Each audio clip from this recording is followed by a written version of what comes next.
Masarap umuwi ng Pilipinas, pero ang hirap naman bumiyahe. Oh no! Hi!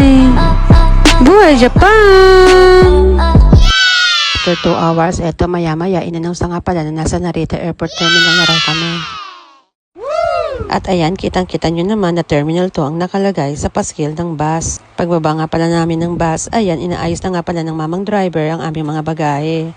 At kumuha na nga rin pala ako dito ng cart para mahakot ko yung aking kahon.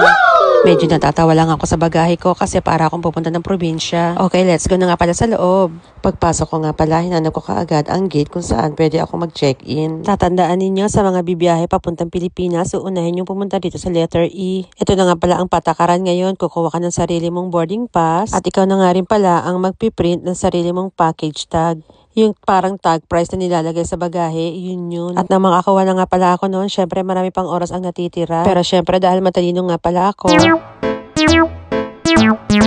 inuna ko nga palang ipila ang bagahe ko doon sa pilahan. Tapos asaka ko na upo sa isang sulok para naman tinatanong ko na lang ang bagahe ko kung aandar na ba ang mga nakapila. At nang makita ko nag-ooperate na nga pala ang counter, so ayan, nag-check-in na nga pala ako. Wala akong problema ngayon kasi hindi naman ako nag-over baggage. At hindi na nga pala ako nag-a-attempt na mag-over baggage dahil ang hirap mag-ayos ng bagahe doon sa loob ng airport. At ayan, dire-diretso na nga pala akong pumasok sa loob ng airport. Hindi na nga pala ako nagtingin-tingin ng kung ano-ano pa. At ito nga pala ang nakakatawa dahil bago nga pala ang sapatos ko ngayong araw na to. So ayun, sumakit nga pala ang paa ko dahil hindi pa ako sanay sa sapatos na nabili ko. At dahil hindi ko nga pala kayang lumakad, sumakay nga pala ako dito sa loob ng airport na parang e-trike siya. Priority nga pala dito yung mga matatanda o may bata ang isinasakay dito. At dahil sa sobrang sakit nga ng paa ko, nakiusap nga pala ako na makikisakay ako sa kanila. Tapos tinanong ako ng babaeng driver ng e-trike, may sakit daw ba ako kung bakit hindi ko kaya raw maglakad. Nahiyaman ako sa totoong dahilan ko pero sinabi ko yung katotohanan na masakit ang paa ko dahil bago nga pala ang sapatos ko. Tapos ayun, isinakay naman ako tapos pinagtawanan niya ako kasi daw dapat wag daw bago ang sinusuot ko.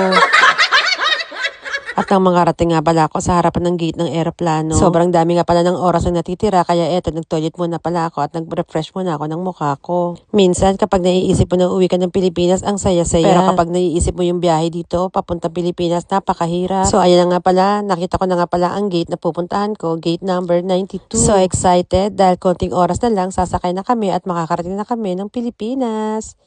See you soon! Thank you for watching. Hi. Buhay Japan.